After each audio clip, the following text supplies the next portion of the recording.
बरोबर आहे.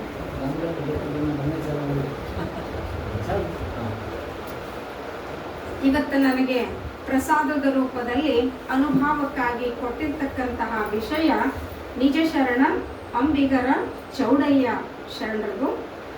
ಭಾರತದ ಒಂದು ಧಾರ್ಮಿಕ, ಸಾಂಸ್ಕೃತಿಕ, ಸಾಹಿತ್ಯಿಕ, ಸಾಮಾಜಿಕ ಬದುಕಿನ ಒಂದು ಅಪೂರ್ವ ಘಟ್ಟ ಅಂತಂದರೆ ಅದು 12ನೇ ಶತಮಾನದಲ್ಲಿ ಬಸವಣ್ಣನವರು ಪ್ರಾರಂಭಿಸಿರ್ತಕ್ಕಂತಹ ಶರಣ ಚಳುವಳಿ ಅನ್ನೋದು ನಿಮ್ಮೆಲ್ಲರಿಗೂ ಗೊತ್ತಿರುವಂತಹ ವಿಷಯವೇ ಹೌದು.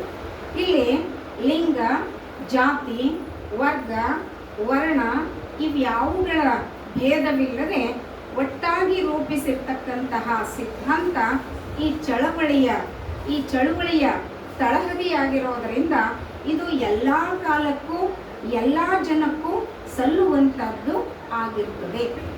ಹಾಗಾಗಿ 12ನೇ ಶತಮಾನದಲ್ಲಿ ಅಪ್ಪ ಬಸವಣ್ಣನವರು ಆರಂಭಿಸಿರ್ತಕ್ಕಂತಹ ಈ ಸಮಾಜೋಧಾರ್ಮಿಕ ಚಳುವಳಿಯೊಳಗ ಪಾಲ್ಗೊಂಡು ಪ್ರಜ್ವಲಮಾನವಾಗಿ ಬೆಳಗಿರ್ತಕ್ಕಂತಹ ವಿಶಿಷ್ಟ ಜಾಯಮಾನದ ಶರಣರು ಅಂತಂದರೆ ಅವರು ನಿಜ ಶರಣ ಅಂಬಿಗರ ಚೌಡಯ್ಯನವರು ಅಂತ ಹೇಳಬೇಕಾಗ್ತದೆ.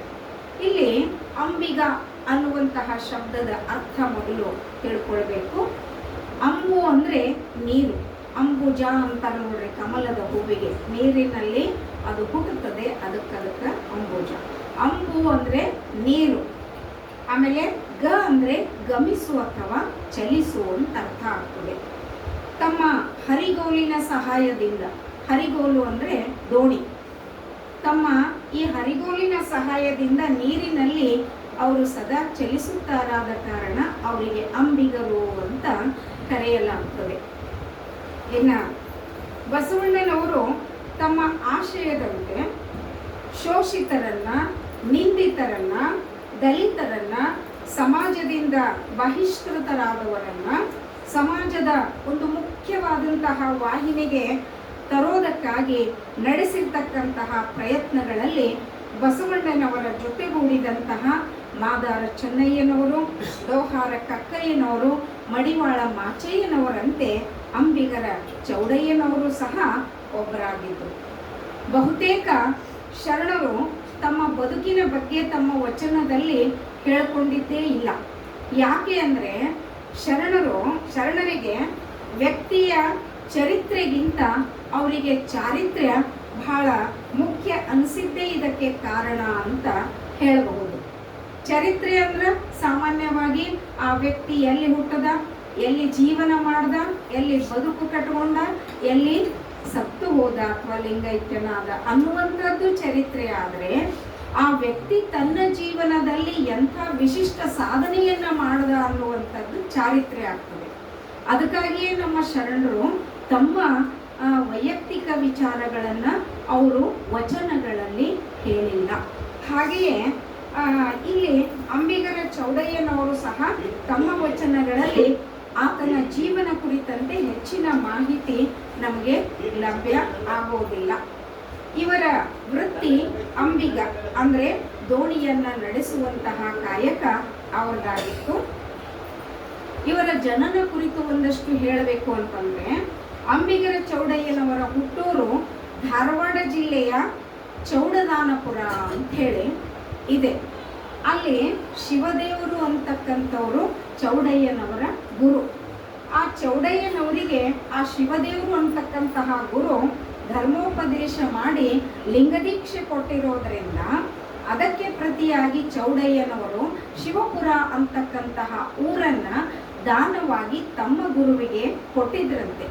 ಹಾಗಾಗಿ ಅದು ಮೊದಲು ಚೌಡಯ್ಯ ದಾನಪುರ ಅಂತ ಹೇಳಿ ಇದ್ದಿದ್ದು, ಮುಂದೆ ಅದು ಚೌಡದಾನಪುರ ಅಂತ ಹೇಳಿ ಹೆಸರು ಪಡೀತು ಅನ್ನೋದು ತಿಳಿದು ಬರ್ತದೆ.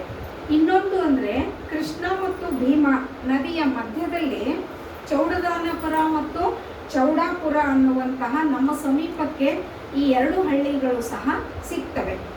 ಆದರೆ ಇವುಗಳಲ್ಲಿ ಯಾವುದು ಅಂಬಿಗರ ಚೌಡಯ್ಯನವರ ಜನ್ಮಸ್ಥಳ ಅನ್ನೋದು ಖಚಿತವಾಗಿ ಹೇಳಲು ಆಧಾರಗಳಿಲ್ಲ ಅನ್ನೋದು ವಿದ್ವಾಂಸರ ಅಭಿಪ್ರಾಯ. ಅದು ಏನೇ ಇರಲಿ, ಶರಣರು ಎಲ್ಲಿ ಹುಟ್ಟಿದ್ರು ಎಲ್ಲಿ ಬೆಳೆದ್ರು ಅದು ನಮಗೆ ಮುಖ್ಯ ಇಲ್ಲ. ಅವರು ನಮಗ ಏನನ್ನ ಕೊಡುಗೆಯಾಗಿ ಕೊಟ್ಟರು, ಮೌಲ್ಯಯುತವಾದ ವಚನಗಳು ಅನ್ನುವಂಥದ್ದು ಬಹಳ ಮುಖ್ಯ ಆಗ್ತದೆ ಇಲ್ಲಿ. ಒಟ್ಟಾರೆಯಾಗಿ ಅಂಬಿಗರ ಚೌಡಯ್ಯನವರು ಚೌಡದಾನಪುರದಲ್ಲಿ ಜನ್ಮವೆತ್ತಿ ಕಲ್ಯಾಣಕ್ಕೆ ಬಂದು ಅಲ್ಲಿ ನೆಲೆಸಿರಬೇಕು ಅನ್ನೋದು ಹೇಳಬಹುದು. ಇನ್ನ ಎಲ್ಲ ವಚನಕಾರರಿಗೆ ತಮ್ಮ ಇಷ್ಟ ದೈವವೇ ತಮ್ಮ ವಚನಗಳ ಅಂಕಿತವಾಗಿ ಮಾಡಿಕೊಂಡಿದ್ರು. ಆದರೆ ವಿಶೇಷ ಅಂದರೆ ಅಂಬಿಗರ ಚೌಡಯ್ಯನವರು ತಮ್ಮ ಹೆಸರನ್ನೇ ಅವರ ವಚನದ ಅಂಕಿತವಾಗಿ ಮಾಡಿಕೊಂಡಿದ್ದಾರೆ. ಅಂಬಿಗರ ಚೌಡಯ್ಯ ಅನ್ನುವಂಥದ್ದು ಅವರ ವಚನಾಂಕಿತ ಆಗಿರುವಂಥದ್ದನ್ನು ನಾವು ನೋಡ್ತೇವೆ. ಅಂಬಿಗರ ಚೌಡಯ್ಯನವರದು ಉಗ್ರವಾದ ಪ್ರತಿಭಟನೆ ಹಿರಿಯರಾದ ತಮ್ಮೆಲ್ಲರಿಗೂ ಗೊತ್ತಿರುವಂತಹ ವಿಷಯವೇ. ಅವರ ಪ್ರತಿಭಟನೆ ಹೆಂಗಿರ್ತದಂದ್ರೆ ಬಹಳ ಉಗ್ರವಾಗಿ ಇರ್ತದ. ಕಂಡದ್ದನ್ನು ಕಂಡ ಹಾಗೆ ನಿರ್ಬಿಡೆಯಿಂದ ನುಡಿಯುವುದು ಇವರ ವಚನಗಳ ವೈಶಿಷ್ಟ್ಯ ಆಗಿರ್ತದೆ. ಚೌಡಯ್ಯನವರ ಮಾತು ಹೆಂಗಿರ್ತದಂದ್ರೆ ಅದು ಹಸಿ ಗೋಡೆಗೆ ಹರಳು ಹೊಡೆದಂತೆ, ಮತ್ತೆ ನೇರವಾಗಿ ಗುರಿಯಿಟ್ಟು ಹೊಡೆದ ಬಾಣದಂತೆ ಇವರ ವಚನಗಳ ಇರ್ತವೆ. ಸಮಾಜದಲ್ಲಿ ತಾಂಡವವಾಡ್ತಾ ಇರುವಂತಹ ಮೂಢನಂಬಿಕೆ ಇರಬಹುದು, ಅಂಧಶ್ರದ್ಧೆ ಇರಬಹುದು, ಕಂದಾಚಾರ, ಶೋಷಣೆಗಳನ್ನು ಟೀಕಿಸ್ತಾ ತಮ್ಮ ನೇರವಾದ ಮಾತುಗಳಿಂದ ಜನರನ್ನ ಎಚ್ಚರಿಸಿರ್ತಕ್ಕಂತಹ ದಿಟ್ಟ ಛಲಗಾರ ಅಂಬಿಗರ ಚೌಡಯ್ಯನವರು. ನುಡಿದಂತೆ ನಡೆದಂತಹ ನಿಷ್ಠಾವಂತ ಶರಣನೀತ. ಚೌಡಯ್ಯನವರ ವಚನಗಳಲ್ಲಿ ಪ್ರಖರ ವೈಚಾರಿಕತೆ ಇರ್ತದೆ. ಜೊತೆಗೆ ಇಂಥ ವೈಚಾರಿಕ ಮಾತುಗಳು ಸಂಪ್ರದಾಯ ಸಮಾಜಕ್ಕೆ ಸ್ವಲ್ಪ ಅದು ಕಠೋರ ಅನಿಸಿದರೂ ಕೂಡ ಪರಿವರ್ತನೆ ತರುವಲ್ಲಿ ಅವರ ವಚನಗಳು ಪರಿಣಾಮಕಾರಿಯಾಗಿದ್ದನ್ನು ನಾವು ನೋಡ್ತೇವೆ. ಜನರ ಆಚಾರ ವಿಚಾರಗಳನ್ನು ತಿದ್ದುವುದರಲ್ಲಿ ಇವರ ವಚನಗಳು ಸಹಕಾರಿಯಾಗಿವೆ ಅಂತಲೇ ಹೇಳಬಹುದು.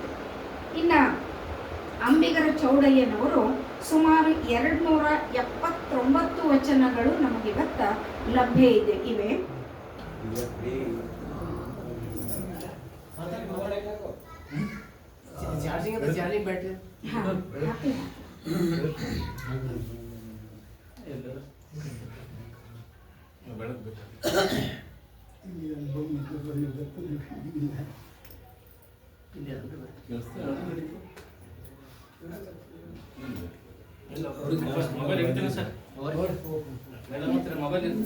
ಮೊಬೈಲ್ ಮುಂದಕ್ಕೆ ತರ್ತೀನಿ ಮೇಡಮ್ ಅವರೇ, ನಾವು ಲೈಟ್ ಹಾಕ್ತೀವಿ. ಹಾಂ ಬರ್ತಾ ಇಲ್ಲ, ಕಾಣ್ತಾ ಸ್ವಲ್ಪ ಎಲ್ಲ ಲೈಟ್ ಹಾಕಿ ಸರ್.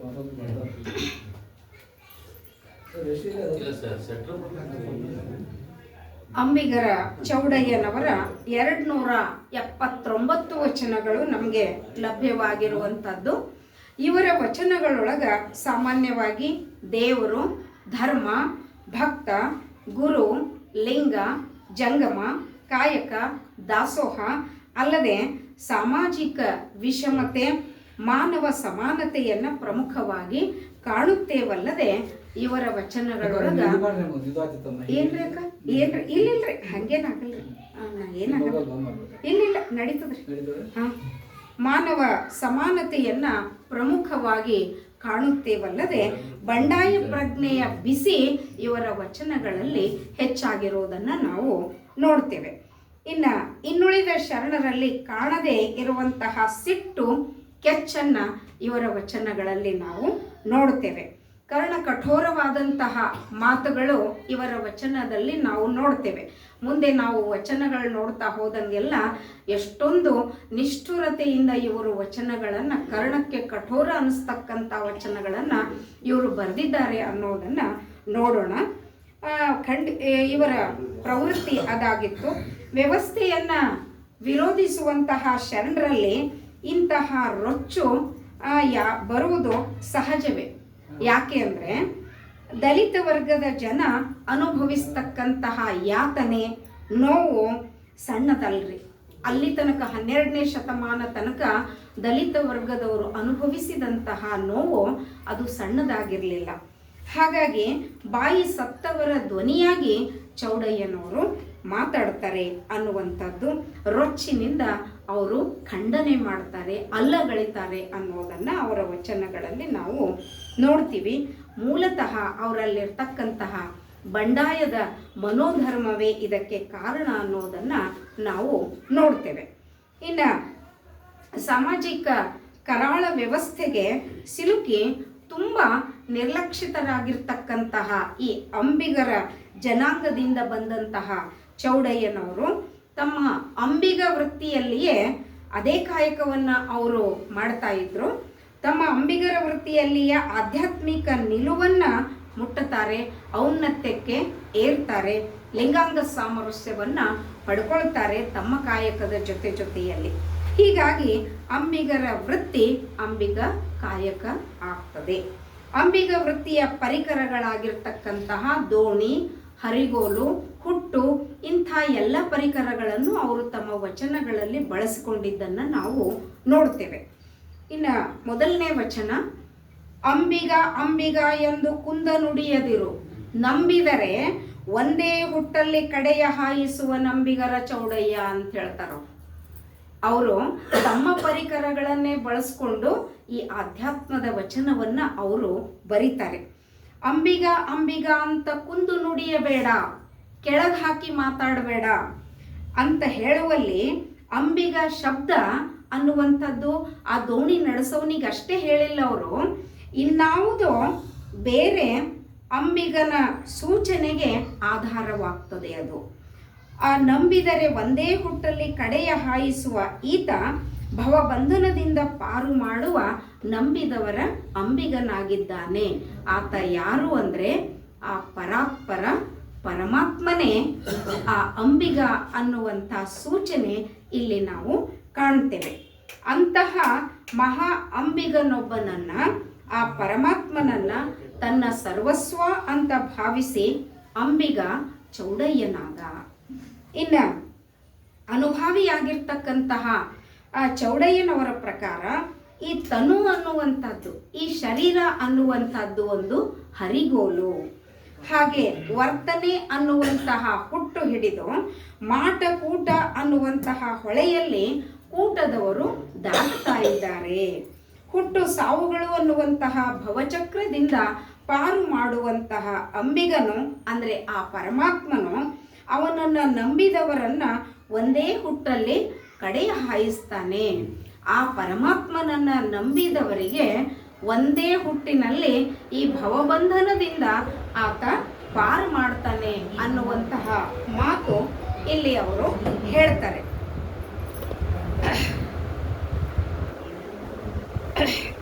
ಭವಬಂಧನದಿಂದ ಪಾರಾಗಬೇಕು ಅಂತಂದ್ರೆ ಈ ಶರೀರ ಅನ್ನುವಂಥದ್ದು ಒಂದು ಮಾಧ್ಯಮ ಅದ. ಅದನ್ನೇ ಹರಿಗೋಲು ಅಂಥೇಳಿ ಅಂದರೆ ದೋಣಿ ಅಂಥೇಳಿ ಭಾವಿಸಿದವರು ಚೌಡಯ್ಯನವರು. ಅರಿವು ಕ್ರಿಯೆ ಅನ್ನುವಂತಹ ಆ ಹೊಳೆಯಲ್ಲಿ ದಾಟುವುದಕ್ಕೆ ಸದಾಚಾರ ಅನ್ನುವಂಥದ್ದೇ ಹುಟ್ಟು ಆಗಿದೆ. ಹಾಗಾಗಿ ಇದರ ನೆರವಿನಿಂದ, ಈ ಹುಟ್ಟಿನ ನೆರವಿನಿಂದ ಲೋಕದ ಸದ್ಭಕ್ತರು ಈ ಭವಸಾಗರವನ್ನ ದಾಟ್ತಾ ಇದ್ದಾರೆ ಅನ್ನುವಂಥದ್ದನ್ನ ತಮ್ಮ ವಚನದಲ್ಲಿ ಹೇಳ್ತಾರೆ. ಮುಂದಿನ ವಚನದೊಳಗೆ ಅವರು ಹೇಳ್ತಾರೆ, ಅಂಬಿಗನು ಜಗದೊಳಗೆ ಆಡುವನು, ತುಂಬಿದ ಸಾಗರದೊಳಗೆ ನೋಡಯ್ಯ, ನಿಂದ ದೋಣಿಯ ನೆರೆದಂದಿನ ಹುಟ್ಟು ಕಡಿವಂದವ ನಿರಿಯದಾತ ತೊಳಸುತ್ತಿದ್ದನು, ಚಂದಗೆಟ್ಟವರೆಲ್ಲ ಬಂದೇರಿ ದೋಣಿಯನು, ಶಿವನೊಂದ ಠಾವಿಗೊಯ್ದಿಳುವನು ಎಂದ ನಂಬಿಗರ ಚೌಡಯ್ಯ ಅಂತ ಹೇಳ್ತಾರೆ. ಇಲ್ಲಿ ಈ ಜಗತ್ತು ಅನ್ನುವಂಥದ್ದು ಏನದ ಅಂದ್ರ ತುಂಬಿದ ಸಾಗರ ಅದ. ಈ ಭವಸಾಗರವನ್ನ ದಾಟಿಸುವಂತಹ ಅಂಬಿಗ ಹರಿಗೋಲನ್ನ ಏರಿದ್ದಾನೆ. ಅಂದ್ರೆ ಆ ಪರಾತ್ಪರ ಪರಮಾತ್ಮ ದೋಣಿಯನ್ನ ಏರಿ ಹುಟ್ಟು ಹಿಡ್ಕೊಂಡು ನಿಂತಾನ. ಜಗತ್ತಿನ ಹಾಗೂ ಸಕಲ ಜೀವರಾಶಿಗಳ ಹುಟ್ಟಿಗೆ ಕಾರಣೀಭೂತನಾಗಿರ್ತಕ್ಕಂತಹ ಈ ಪರಮಾತ್ಮ ಸೃಷ್ಟಿ ಸಾಗರದಲ್ಲಿ ಸ್ಥಿತಿಗೆ ಕಾರಣನಾಗಿದ್ದಾನೆ. ಅವನ ಅಂಶೀಭೂತವಾಗಿರ್ತಕ್ಕಂತಹ ಈ ಮನುಷ್ಯ ಈತ ಮರ್ತ್ಯಕ್ಕೆ ಬಂದಂದಿನಿಂದ ಅವನ ಎಲ್ಲ ಕ್ರಿಯೆಗಳನ್ನು ಸಾಕ್ಷೀಭೂತನಾಗಿ ಆ ಪರಮಾತ್ಮ ಸದಾ ನೋಡ್ತಾ ಇರ್ತಾನೆ. ಹಾಗಾಗಿ ಪ್ರತಿಯೊಬ್ಬರು ನಿಷ್ಠೆಯಿಂದ ಸದಾಚಾರ ಅಂತಕ್ಕಂತಹ ಹುಟ್ಟು ಹಿಡ್ಕೊಂಡು ಈ ಭವಸಾಗರವನ್ನ ದಾಟಬೇಕು ಅನ್ನುವಂಥದ್ದನ್ನ ಹೇಳ್ತಾರೆ. ಹುಟ್ಟು ಕಡಿಯಬೇಕು ಅಂದ್ರ ಮತ್ತೊಮ್ಮೆ ಹುಟ್ಟಲಾರದಂಗ ಆಗಬೇಕು, ಅಜಾತರಾಗಬೇಕು ಅನ್ನುವಂಥದ್ದು ಹೇಳ್ತಾರೆ. ಹುಟ್ಟು ಕಡಿಬೇಕು, ಹುಟ್ಟು ಹಾಕುವುದು ಗೊತ್ತಿರಬೇಕು. ಅದನ್ನ ಅರಿಯದೆ ಭವಿಗಳು ಸಂಕಟಕ್ಕೀಡಾಗ್ತಾ ಇದ್ದಾರೆ. ಭವಿ ಅಂದ್ರೆ ಯಾರ್ರಿ? ಭಕ್ತನಲ್ಲದವನೇ ಭವಿ. ಅದು ಗೊತ್ತಿರ್ಲಾರ್ದೆ, ಆ ಜ್ಞಾನ ಇರ್ಲಾರ್ದೇನೆ ಭವಿಗಳು ಸಂಕಟಕ್ಕೀಡಾಗ್ತಾ ಇದ್ದಾರೆ.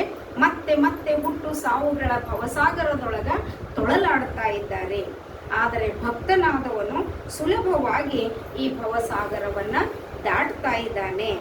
ತನುವು ತನ್ನ ಕಾಳಿಕೆಯನ್ನ ಕಳ್ಕೊಂಡು ಪರಿಶುದ್ಧನಾದಾಗ, ಲಿಂಗಾಂಗ ಸಾಮರಸ್ಯದ ನೆಲೆಗೇರಿದಾಗ ಒಂದೇ ಹುಟ್ಟಿನಲ್ಲಿ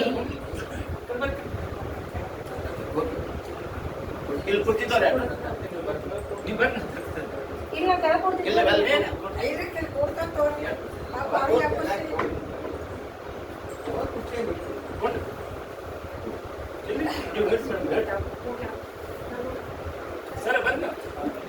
ಈ ಶರೀರ ತನ್ನ ಕಾಳಿಕೆಯನ್ನ ಕಳ್ಕೊಂಡು ಪರಿಶುದ್ಧವಾದಾಗ, ಲಿಂಗಾಂಗ ಸಾಮರಸ್ಯದ ನೆಲೆಗೇರಿದಾಗ ಒಂದೇ ಹುಟ್ಟಲ್ಲಿ ಈ ಭವಸಾಗರವನ್ನ ದಾಟೋದಕ್ಕೆ ಸಾಧ್ಯ ಆಗ್ತದೆ ಅನ್ನುವಂಥದ್ದನ್ನ ಈ ವಚನದೊಳಗೆ ತಿಳಿಸ್ತಾರೆ.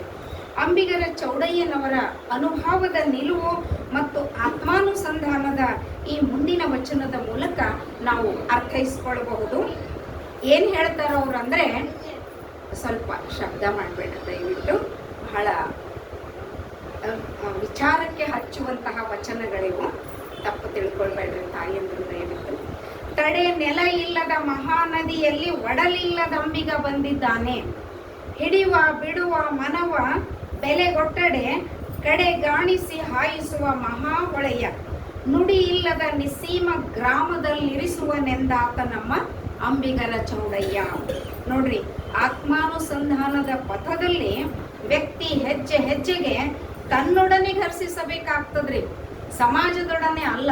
ಆತ್ಮಾನುಸಂಧಾನ ಮಾಡ್ಕೋಬೇಕು, ಲಿಂಗಾಂಗ ಸಾಮರಸ್ಯದ ಸಿದ್ಧಿಗೆ ಔನ್ನತ್ಯಕ್ಕೆ ಏರ್ಬೇಕು ಅಂದ್ರ ತನ್ನೊಡನೆ ತಾನು ಘರ್ಷಿಸಬೇಕಾಗ್ತದೆ. ಹಾಗಾಗಿ ಅಲ್ಲಿ ಮನ ಅನ್ನುವಂಥದ್ದು ಅಡ್ಡ ಆಗ್ತದ್ರಿ. ಅವನಿಗೆ ಚಾಂಚಲ್ಯವಾದ ಮನ ಅಡ್ಡ ಆಗ್ತದ.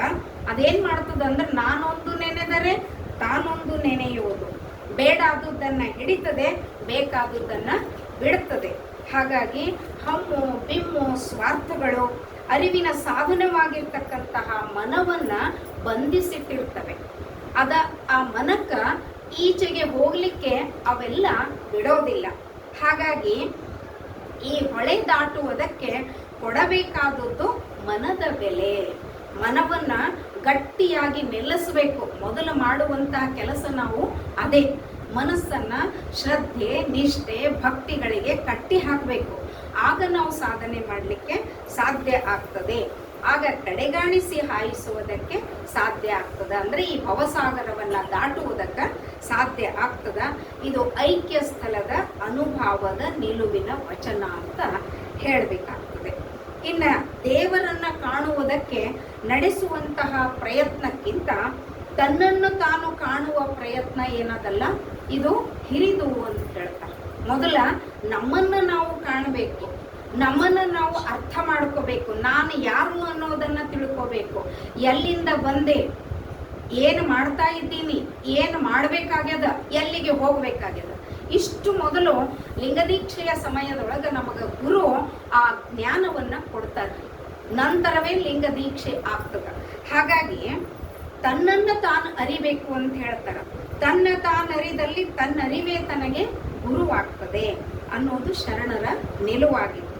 ಇದನ್ನೇ ಚೌಡಯ್ಯನವರು ಹೇಳ್ತಾರೆ ತಮ್ಮ ವಚನದೊಳಗ, ತನ್ನುವ ನರಿದೊಡೆ ತಾನೇ ನಿಜ ಅಂತ ಹೇಳ್ತಾರೆ. ತನ್ನನ್ನ ತಾನು ಅರಿದೊಡೆ ಆ ಪರಮಾತ್ಮನೇ ತಾನಾಗಿ ಬಿಡ್ತಾನೆ ಅಂತ ಹೇಳ್ತಾರೆ.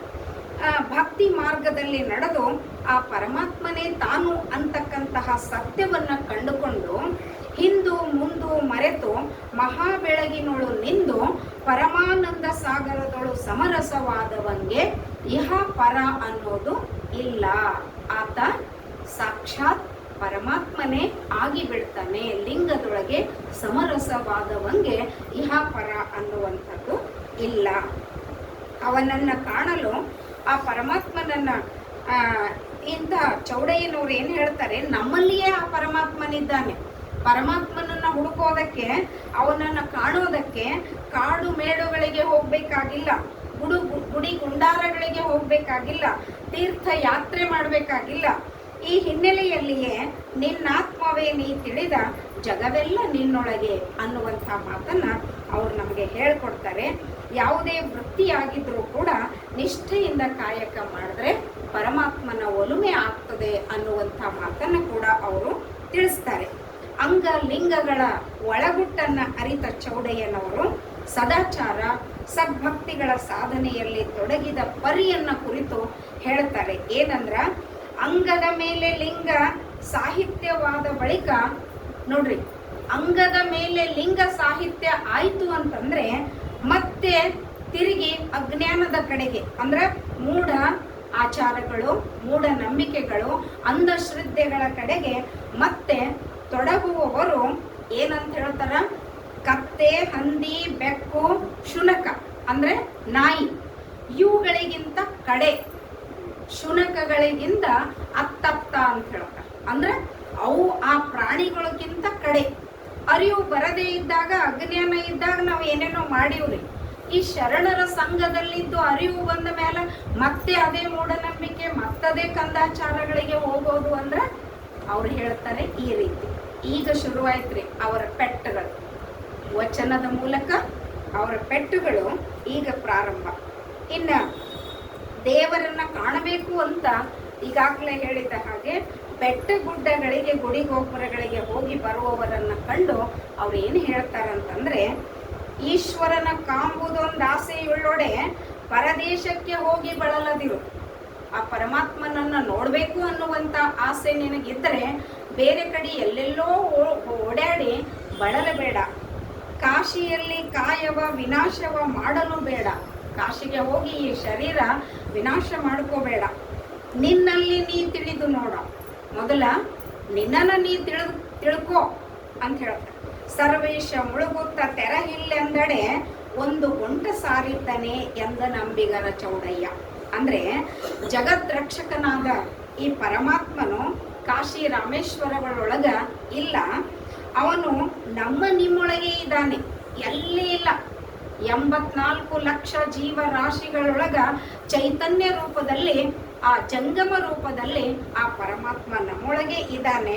ನಮ್ಮೊಳಗೆ ಇರುವ ಅವನನ್ನ ಅರಿಯಲು ಬೆಟ್ಟ ಗುಡ್ಡ ಸುತ್ತುವುದು ವ್ಯರ್ಥ ಅಂತ ಹೇಳ್ತಾರೆ ಚೌಡಯ್ಯನವರು. ಹಾಗೆ ಜಿಂಕೆ ತನ್ನ ಒಳಗೆ ಇರುವಂತಹ ಕಸ್ತೂರಿಯನ್ನ ಎಲ್ಲೋ ಸುವಾಸನೆ ಬರ್ಲಿಗತ್ತದಲ್ಲ ಅಂತ ಹೊರಗೆ ಹುಡುಕ್ತದಂತ್ರಿ. ಆದ್ರೆ ಆ ಸುವಾಸನೆಯುಕ್ತವಾದಂತಹ ಕಸ್ತೂರಿ ಆ ವಸ್ತು ಎಲ್ಲಿರ್ತದ್ರಿ? ಜಿಂಕೆಯ ಹೊಟ್ಟೆಯೊಳಗಿರ್ತದ.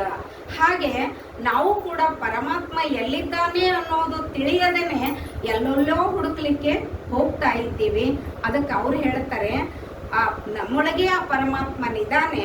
ಭಕ್ತಿ ಮಾರ್ಗದಲ್ಲಿ ನಡೆದು ಆ ಪರಮಾತ್ಮನೇ ತಾನು ಅನ್ನುವಂತಹ ಸತ್ಯವನ್ನ ಕಂಡುಕೊಂಡು ಹಿಂದು ಮುಂದು ಮರೆದು ಮಹಾ ಬೆಳಕಿನೊಳು ನಿಂದು ಪರಮಾನಂದ ಸಾಗರದೊಳು ಸಮರಸವಾದವಂಗೆ ಇಹ ಪರ ಅನ್ನೋದು ಇಲ್ಲ ಅಂತ ಹೇಳ್ತಾರೆ. ಇನ್ನ ಮುಂದೆ ತನ್ನವ ಮರೆದು ದೇವರ ಕಾಂಬೆನೆಂಬ, ದೇವರ ಕಂಡೆನೆಂಬ ಕಾರಣ ಹರಿಸುರ ಬ್ರಹ್ಮಾದಿಗಳೆಲ್ಲರೂ ತಲೆ ಕೆಳಗಾಗಿ ಹೋದರು. ತನ್ನವ ಮರೆತು ದೇವರ ಕಂಡೆನೆಂಬ, ನನ್ನನ್ನು ನಾನು ಮರೆತು ದೇವರನ್ನ ನೋಡಿದ್ದೀನಿ ಅಂತ ಹೇಳುವ ಹರಿಸುರ ಬ್ರಹ್ಮಾದಿಗಳೆಲ್ಲರೂ ತಲೆ ಕೆಳಗಾಗಿ ಹೋದರು. ಆ ದೇವರ ಮರೆದು ತನ್ನವನರಿದರೆ ತಾನೇ ನಿಜವೆಂದ ಅಂಬಿಗರ ಚೌಡಯ್ಯ ಅಂತ ಹೇಳ್ತಾರೆ. ಇಲ್ಲಿ ನಾನು ಯಾರು, ಈಗಲೇ ನಾನು ಹೇಳಿದ್ನಲ್ಲ, ನಾನು ಯಾರು, ಎಲ್ಲಿಂದ ಬಂದೆ, ಎಲ್ಲಿಗೆ ಹೋಗಬೇಕು, ಅದನ್ನು ಬಿಟ್ಟು ನಾ ಏನು ಮಾಡ್ತಾ ಇದ್ದೀನಿ ಅನ್ನುವಂಥದ್ದನ್ನು ಅರಿಯದೆ ಮರೆತು ನಾನು ದೇವರನ್ನ ಕಂಡಿರುವೆನೆಂದು ಹೇಳಿಕೊಳ್ಳುವಂತಹ ಡಂಬಾಚಾರಿಗಳು ನಿಜಕ್ಕೂ ಮೂಢರೇ, ಅಜ್ಞಾನಿಗಳೇ. ಯಾಕೆ ಅಂದರೆ ದೇವರನ್ನು ಕಂಡಿದ್ದೇನೆ ಅಂತ ಜಂಬದಿಂದ ಹೇಳಿದ ಹರಿಬ್ರಹ್ಮಾದಿ ದೇವತೆಗಳು ತಲೆ ಕೆಳಗಾಗಿ ಹೋಗ್ಬಿಟ್ಟಿವೆ. ಅದಕ್ಕಾಗಿ ದೇವರನ್ನ ಕಂಡಿದ್ದೇನೆಂಬ ಜಂಬದ ಮಾತು ಬೇಡ ಅಂತ ಹೇಳ್ತಾರೆ. ಅದನ್ನು ಬಿಟ್ಟು ತನ್ನನ್ನು ತಾನು ಅರಿಯುವ, ತಿಳಿದುಕೊಳ್ಳುವ ಒಂದು ಆ ಮಾರ್ಗಕ್ಕೆ ನಾವು ನಡೆದರೆ ಅದೇ ನಿಜ ಭಕ್ತಿ ಅನಿಸ್ತದೆ. ಭಕ್ತಿ ಮಾರ್ಗದಿಂದ ನಡೆಯುವುದು ದೇವರಿಗೂ ಪ್ರಿಯವಾಗ್ತದೆ ಅನ್ನುವಂಥ ಮಾತನ್ನ ಹೇಳ್ತಾರೆ. ಮುಂದೆ ಕುಲದ ಪ್ರಶ್ನೆ ಬಂದಾಗ ಅವರು ಹೇಳ್ತಾರೆ, ಕುಲ 18 ಎಂಬರು ಇದ ನಾವು ನಂಬೆವು, ಭಕ್ತನೊಂದು ಕುಲ ಭವಿಯೊಂದು ಕುಲ ಅಂತ ಹೇಳ್ತಾರೆ. ಕುಲ ಎರಡೇ ಅವರಿ, ಕುಲ 18 ಅಂತ ಅವಾಗಿದ್ದುವೇನು, ಈಗ ಎಷ್ಟಾಗ್ಯಾವ್ರಿ? 18,000 ಆಗ್ಯಾವೋ ಎಷ್ಟಾಗ್ಯಾವೋ ಗೊತ್ತಿಲ್ಲ, ಲೆಕ್ಕ ಇಲ್ಲ. ಆದ್ರೆ ನಾವು ನಂಬಿದ್ದು ಎರಡೇ ಕುಲ ಅಂತಾರ್ರಿ ಶರಣರು. ಭಕ್ತನೊಂದು ಕುಲ ಭವಿಯೊಂದು ಕುಲ. ಭವಿ ಅಂದ್ರೆ ಭಕ್ತನಲ್ಲದವನು ಭವಿ. ಅದಕ್ಕೆ ಭಕ್ತಂದು ಒಂದು ಕುಲ, ಭಕ್ತನಲ್ಲದ ಒಂದು ಕುಲ, ಇವೆರಡೇ ಕುಲಗಳವ ಅಂತ ಹೇಳ್ತಾರ. ಹಾಗೆ ಹೇಳಿ ವೃತ್ತಿಗೆ ಆಧಾರವಾಗಿರ್ತಕ್ಕಂತಹ ಕುಲ ಜಾತಿಯ ಬೇರನ್ನ ಕತ್ತರಿಸಿ ಹಾಕಿಬಿಟ್ರು ನಮ್ಮ ಶರಣರು. ಯಾರೇ ಆಗಿರಲಿ ಒಂದು ಕಾಯಕ ಅಥವಾ ಕ್ರಿಯೆ ಮಾಡಲೇಬೇಕು. ಅಲ್ಲಿ ಮೇಲು ಕೀಳು ಅನ್ನುವಂಥದ್ದು ಹುಡುಕಬಾರದು. ಆ ಕ್ರಿಯೆ ಹೆಂಗಿರಬೇಕು ಅಂತಂದ್ರೆ ಸತ್ಯ ಶುದ್ಧವಾದಂತಹ ಕಾಯಕ ಇರಬೇಕು. ಅದನ್ನು ನಾವು ಬಹಳ ಭಕ್ತಿಯಿಂದ ಶ್ರದ್ಧೆಯಿಂದ ಮಾಡಬೇಕು. ಅಂತಹ ಭಕ್ತನ ಕ್ರಿಯೆಯೇ ಏನಾಗ್ತದ್ರಿ? ಕಾಯಕ ಆಗ್ತದೆ. ಹಾಗೆ ಅದುವೇ ಲಿಂಗ ಪೂಜೆ ಅದ. ಭಕ್ತಿ ಶ್ರದ್ಧೆಯಿಂದ ಮಾಡುವ ಕಾಯಕನೇ ಲಿಂಗ ಪೂಜೆ ಅದ, ಜಂಗಮ ಪೂಜೆ ಅದ ಅನ್ನುವಂಥದ್ದನ್ನ ಹೇಳ್ತಾರೆ. ಜನರಲ್ಲಿ ತಾರತಮ್ಯ ತೋರುವಂತಹ ಈ ಮೇಲ್ಜಾತಿ, ಅದರಲ್ಲಿ ಅಂತ್ಯಜರು, ಅಸ್ಪೃಶ್ಯರು ಅಂತ ಹೇಳಿ ಕೆಲವರನ್ನ ಊರ ಹೊರಗೆ ಇಡ್ತಾ ಇದ್ರು. ಆಗ ಅಂತಹ ಕೀಳು ಪದ್ಧತಿಯನ್ನ ಚೌಡಯ್ಯನವರು ಅಲ್ಲಗಳಿತಾರೆ, ಹೀಗಳಿತಾರೆ. ಏನು ಹೇಳ್ತಾರೆ ಅವರು ಅಂದ್ರೆ ಯಾರು ಹೊಲೆಯರು ಅನ್ನೋದನ್ನ ಹೇಳ್ತಾರೆ. ಅಂತಕ್ಕಂಥ ಪ್ರಶ್ನೆಗೆ ಅವ್ರು ಏನಂತಾರಂದ್ರೆ, ಹೊರಕೇರಿಯಲ್ಲಿರುವವರೆಲ್ಲ ಹೊಲೆಯರಲ್ಲ. ಹೊರಕೇರಿಯಲ್ಲಿರುವ ಜನ ತಯಾರಿಸುವಂತಹ ಹರಿಗೋಲು ಇವೆಲ್ಲ ಒಕ್ಕಲತನಕ್ಕೆ ಮತ್ತು ಆ ಒಂದು ಜನಾಂಗ ಬಳಸುವಂತಹ ವಸ್ತುಗಳು, ತೊಗಲಿನಿಂದ ಹದ ಮಾಡಿ ಮಾಡುವಂತಹ ವಸ್ತುಗಳಿವು. ಆ ಕೇರಿಯ ಜನ ತಯಾರಿಸುವಂತಹ ಹರಿಗೋಲು, ಮೆಣಿ, ಬಾರುಕೋಲು, ಮೃದಂಗ ಅಂದರೆ ತಬಲ, ಆಮೇಲೆ ಡೋಲು, ನಗಾರಿ, ಸಿದ್ಧಲಿಕೆ ಅಂದರೆ ಆಗಿನ ಕಾಲಕ್ಕೆ ತುಪ್ಪ ಅಳೆದು ಕೊಡಲು ಬಳಸುವಂತಹ ತೊಗಲಿನ ಒಂದು ವಸ್ತು. ಆಮೇಲೆ ಬುದ್ಧಲಿಕೆ ಅಂದ್ರೆ ತತ್ರಾಣಿ ಅಂತಿದ್ರು, ತಮಗೆಲ್ಲ ಮಣ್ಣಿಂದ ತತ್ರಾಣಿ ಗೊತ್ತಿರಬೇಕು. ಹಾಗೆ ತೊಗಲಿನಿಂದ ಮಾಡಿದಂತಹ ವಾಟರ್ ಬ್ಯಾಗ್ ಸಹಿತ ಮಾಡ್ತಿದ್ರಂತ, ಅದಕ್ಕೆ ಬುದ್ಧಲಿಕೆ ಅಂತ ಕರಿತಿದ್ರಂತ. ಹಾಗೆ ಈ ಎಲ್ಲ ಸಾಮಾನುಗಳು ಅವರಿಂದ ಮಾಡಿದ್ವು, ಮೇಲ್ವರ್ಗದವರೆಲ್ಲರೂ ಉಪಯೋಗಿಸ್ತಾರೆ. ಆದರೆ ಅವರ ವಸ್ತುಗಳಿಗೆ ಇಲ್ಲದ ನಿಷೇಧ ಅವ್ರಿಗೆ ಯಾಕೆ ಅಂತ ಕೇಳ್ತಾರೆ. ಅವ್ರು ಮಾಡಿದಂಥ ವಸ್ತುಗಳನ್ನ ಬಳಸ್ತೀರಿ, ಹಂಗಂದ್ರೆ ಬಸವಣ್ಣನವ್ರ ತಾಯಿ ಹೇಳಿದ್ದ ನೆನಪಿಗೆ ಬರ್ತದೆ. ಅವರು ಕೊಟ್ಟ ಸಮಗಾರ ಒಬ್ಬ ಚಪ್ಪಲಿ ತಂದ್ರೆ ಚಪ್ಪಲಿಯನ್ನ ತಗೋತೀಯಮ್ಮ, ಅವನಿಗೆ ಯಾಕೆ ಮುಟ್ಟೋದಿಲ್ಲ, ಅವ್ನ ಚಪ್ಪಲಿ ಮುಟ್ತಿ ಅಂತ ಅಪ್ಪ ಬಸವಣ್ಣನವ್ರು ಸಣ್ಣವರಿದ್ದಾಗ ಕೇಳಿದ್ರ ಅದ್ರ ಮೇಲೆ ಮಂತ್ರೋದಕ್ಕೆ ಚಿಂಪಡಿಸಿ ನಾವು ಆ ಚಪ್ಪಲಿಗಳನ್ನ ತಗೋತೇವೆ ಅಂತ ಹೇಳಿದ್ರಂತ.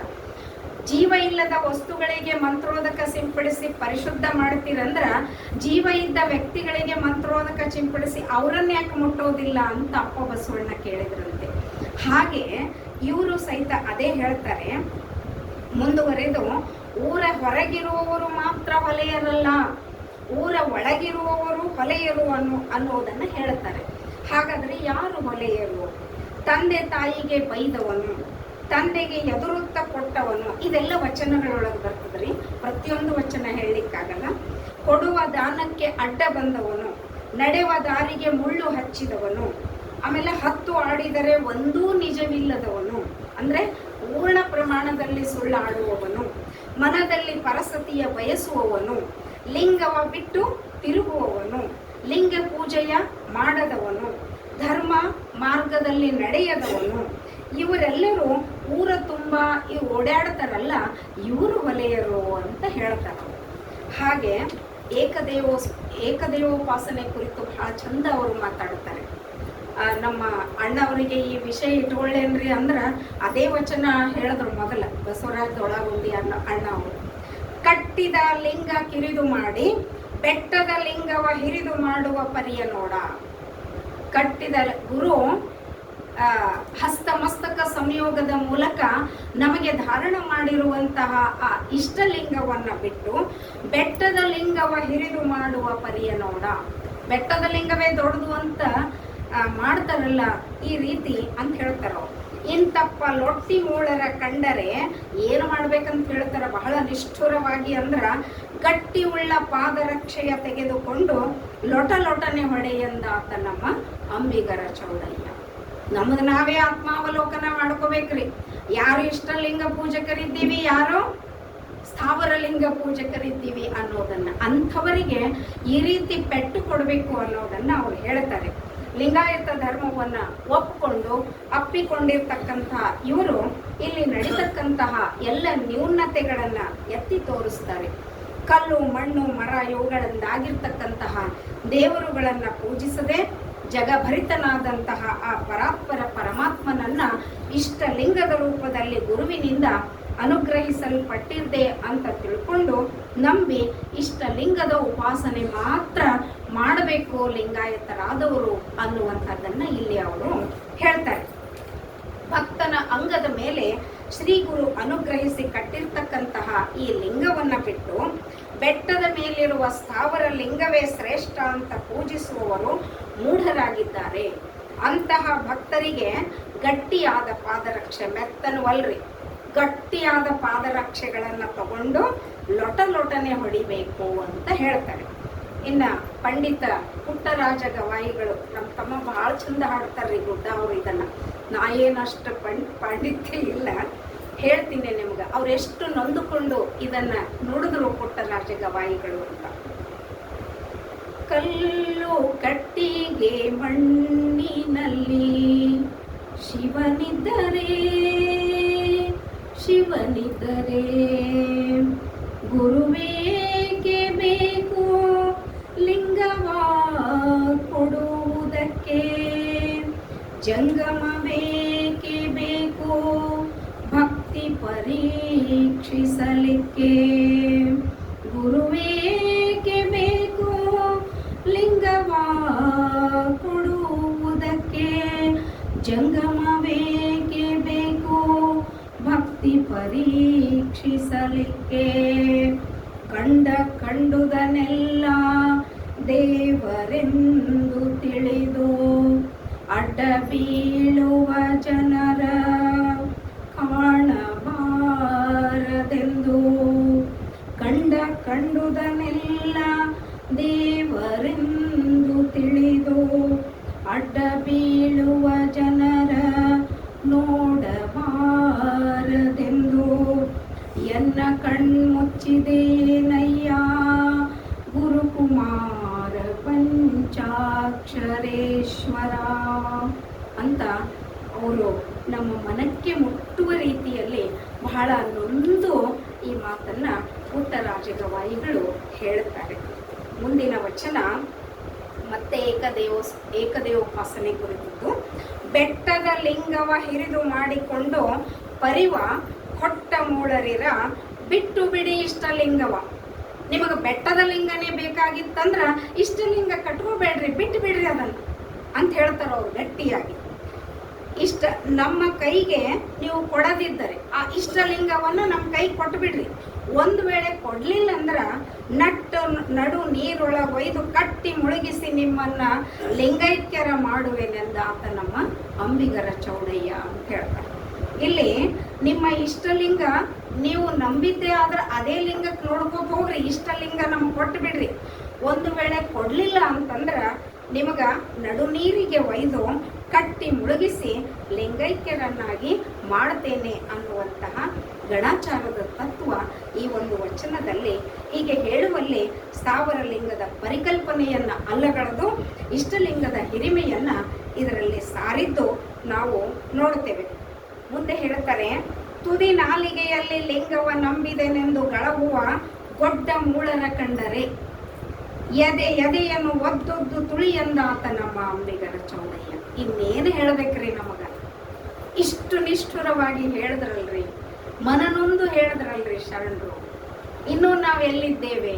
ನಮ್ಮ ನಾವೇ ಆತ್ಮಾವಲೋಕನ ಮಾಡ್ಕೋಬೇಕಲ್ಲ. ಹಾಗೆ ಪೂಜೆಯನ್ನ ಕುರಿತು, ದಾಂಭಿಕವಾದ ಪೂಜೆಯನ್ನ ಕುರಿತು ಅವ್ರು ಹೇಳ್ತಾರೆ, ಪೂಜೆಯ ಹೆಸರಿನೊಳಗ ಇವತ್ತ ಆಡಂಬರದ ಪೂಜೆ ಬಹಳ ಆಗಿರೋದು. ಮಾರ್ಕೆಟಿಗೆ ಹೋಗಿ ಒಂದಿಷ್ಟು ಹೂವು ಪತ್ರಿ ಶುರು ಆಗಿದ್ರಿ ಇವತ್ತು. ಹೂವು ಪತ್ರಿ ಎಲ್ಲವೂ ಹಣ್ಣುಗಳನ್ನ ತಂದು ಆಡಂಬರದಿಂದ ಪೂಜೆಯನ್ನ ಮಾಡ್ತೇವಲ್ಲ, ಅಂಥವ್ರಿಗೆ ಹೇಳ್ತಾರೆ ಅವರು. ಆ ಪೂಜೆ ಪರಿಕರಗಳನ್ನು ಕುರಿತು ಚೌಡಯ್ಯನವರು ಹೇಳ್ತಾರೆ, ಉದಯದಲ್ಲೆದ್ದು ಪತ್ರೆ ಪುಷ್ಪಗಳಿಗೆ ಹೋಗುವ ಅಣ್ಣಗಳು ನೀವು ಕೇಳಿರೋ, ನೀವು ಗಿಡದ ವೈರಿಗಳು, ಗಿಡದ ದಾಯಾದರೋ ಅಂತ ಹೇಳ್ತಾರೆ. ಹಸಿಯ ತೊಪ್ಪಲನೆ ತಂದು ಆ ದೇವರ ಮಸ್ತಕದ ಮೇಲೊಟ್ಟುವ ಆ ತಪ್ಪಲನ್ನೇ ತಂದು ನೀವೇನ್ ಮಾಡ್ತೀರಿ? ಹಸಿ ತಪ್ಪಲು ತಂದು ಹೂವು ತಪ್ಪಲ ಎಲ್ಲ ಕೂಡಿ ದೇವರ ಮೇಲೆ ಒಟ್ಟಿ ಬಿಡ್ತೀರಿ. ಒಂದೊಂದಾಗಿ ಭಕ್ತಿಯಿಂದ ಏರ್ಸಲ್ರಿ, ಯಾರು ಟೈಮೇ ಇರಲ್ಲ, ಒಟ್ಟಿ ಬಿಡ್ತಾರೆ.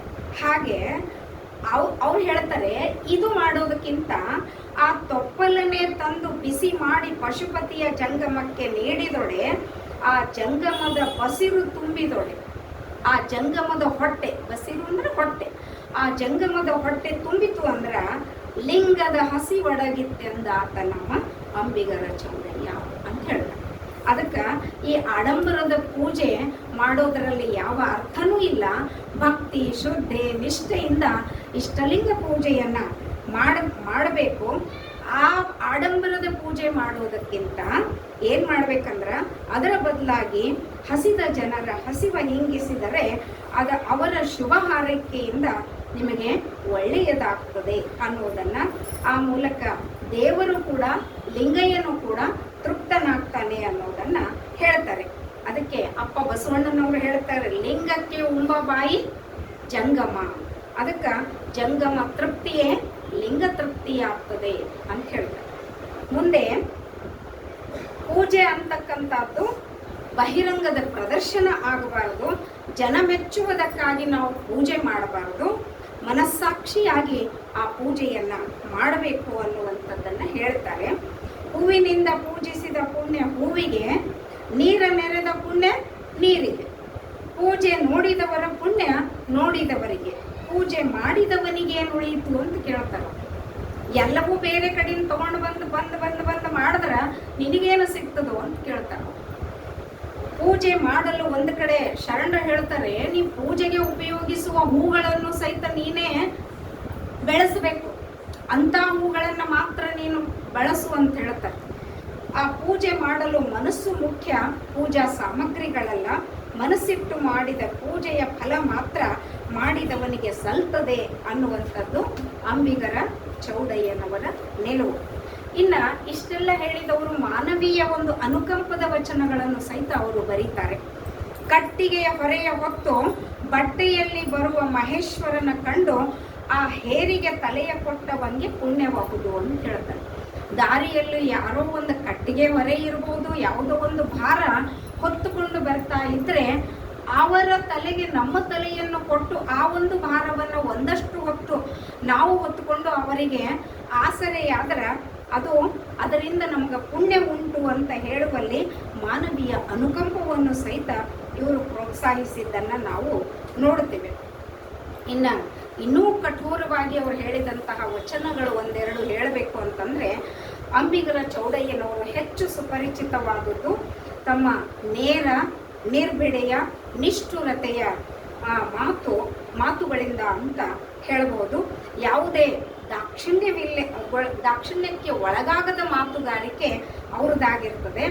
ಶ್ರೀಮಂತರ, ಸ್ವಾಮಿಗಳ, ಪ್ರತಿಷ್ಠಿತರ, ಜಂಬಗಾರರ ಬಾಹ್ಯಾಡಂಬರವನ್ನು ಬಯಲಿಗೆಳೆದವರೇ ಅಂಬಿಗರ ಚೌಡಯ್ಯನವರು ಅಂತ ಹೇಳಬೇಕಾಗ್ತದೆ. ಅಂಥವರನ್ನು, ಆತನನ್ನು ಕಂಡರೇನೆ, ಯಾರನ್ನ? ಅಂಬಿಗರ ಚೌಡಯ್ಯನವರನ್ನು ಕಂಡರೇನೆ ಹುಲಿಯನ್ನು ಕಂಡ ಮೊಲ ಬಿಲವು ಸೇರಿಕೊಳ್ಳುವಂತೆ ಅಂಜುತ್ತದಲ್ರಿ. ಮೊಲ ಹುಲಿ ನೋಡಿದ ಕೂಡಲೇ ತನ್ನ ಬಿಲವನ್ನು ಸೇರ್ಕೊಂಡು ಬಿಡ್ತದಲ್ಲ, ಹಾಗೆ ಅಷ್ಟು ಆರ್ಭಟದ ಮಾತುಗಳು ಚೌಡಯ್ಯನವರು. ಚಿಗುಣರಿಗೆ ಅವರು ಹೇಳುವುದೇನು ಅಂತಂದ್ರೆ, ಒಂದು ಕಾಸನಾದರೂ ಪರರಿಗೆ ಕೊಡದೆ ತಾನೇ ತಿಂದು ಹೆಚ್ಚಾದುದನ್ನು ನೆಲದಲ್ಲಿ ಹುಗಿದು ಹೆಂಡರು ಮಕ್ಕಳಿಗಿರಲೆಂದಡೆ ನರಕ ಕೊಂಡದಲ್ಲಿ ಮುಳುಗೇಳುವುದೇ ನಿಶ್ಚಯ ಅಂತ ಹೇಳ್ತಾರೆ. ಅದನ್ನ ಏನ್ ಮಾಡ್ಬೇಕಂತ ಹೇಳ್ತಾರ್ರಿ ಶರಣರು? ದಾಸೋಹ ಮಾಡಬೇಕು ಅಂತ ಹೇಳ್ತಾರೆ. ಆ ನಮ್ಮ ಸರ್ವಜ್ಞನ ವಚನ ಮುಂದೆ ಬಂದು ನಿಲ್ತದೆ. ಕೊಟ್ಟದ್ದು ತನಗೆ, ಬಚ್ಚಿಟ್ಟಿದ್ದು ಪರರಿಗೆ, ಕೊಟ್ಟಿದ್ದು ಕೆಟ್ಟಿತೆನಬೇಡ, ಅದು ಕಟ್ಟಿಟ್ಟ ಬುತ್ತಿ ಸರ್ವಜ್ಞ. ಅದು ಎಂದಾದರೂ ನಮಗೆ ಫಲವನ್ನು ಕೊಡುತ್ತದೆ. ಅಷ್ಟೇ ಯಾಕೆ, ಫಲ ಕೊಡುತ್ತದೆ ಅನ್ನುವಂತಹ ಆಸೆಯಿಂದ ನಾವು ದಾಸೋಹ ಮಾಡಬಾರದು. ಮಾಡಿದೆನೆಂಬುದು ಮನದಲ್ಲಿಲ್ಲದೆ ಮಾಡಬೇಕು ಅಂತ ಹೇಳುವಂತಹ ಮಾತು. ಇನ್ನು ಗುರು ಜಂಗಮ ಅಂದ್ರೆ ಹೆಂಗಿರಬೇಕು? ಎಂತಹ ಜಂಗಮರನ್ನ ನಾವು ಪೂಜಿಸಬಾರದು, ಕರಿಬಾರದು ಅನ್ನುವಂಥದ್ದನ್ನ ಹೇಳ್ತಾರೆ. ಕಾಮ ಕ್ರೋಧದಲ್ಲಿ ಮುಳುಗಿ ಶಿವಪಥಕ್ಕೆ ದೂರಾಗಿ, ನಡೆ ನುಡಿಗಳಿಗೆ ಹೊರತಾಗಿ ವ್ಯರ್ಥ ಹೊತ್ತುಗಳೆಯುವ ಜಂಗಮವನ್ನು ಪೂಜೆ ಮಾಡುವ ಭಕ್ತನ ಕಂಡಡೆ. ಎಷ್ಟು ಚಂದ ಹೇಳ್ತಾರೆ. ಕಾಮ ಕ್ರೋಧದಲ್ಲಿ ಮುಳುಗಿ, ಕಾಮಕ್ರೋಧಾದಿ ಒಳಗೆ ಮುಳುಗಿ ಶಿವಪಥಕ್ಕೆ ದೂರಾಗಿ ಇದ್ದಂಥವರು, ನಡೆ ನುಡಿಗಳಿಗೆ ಹೊರತಾಗಿ ಇದ್ದಂಥವರು ಮತ್ತು ವ್ಯರ್ಥವಾಗಿ ತಮ್ಮ ಕಾಲವನ್ನ ಹೊತ್ತನ್ನ ಕಳೆಯುವಂತಹ ಜಂಗಮವನ್ನು ಪೂಜೆ ಮಾಡುವ ಭಕ್ತನ ಕಂಡರೆ, ಇಂತಹ ಜಂಗಮವನ್ನ ನನ್ನ ಜಂಗಮ, ನನ್ನ ಗುರು ಅಂತ ಪೂಜೆ ಮಾಡುವಂತಹ ಭಕ್ತರನ್ನ ಕಂಡರೆ, ಉಭಯತರ ಮೂಗ ಕೊಯ್ದು, ಉಭಯತರು ಅಂತಾರ್ರಿ, ಯಾರ್ಯಾರಿಗ್ರಿ?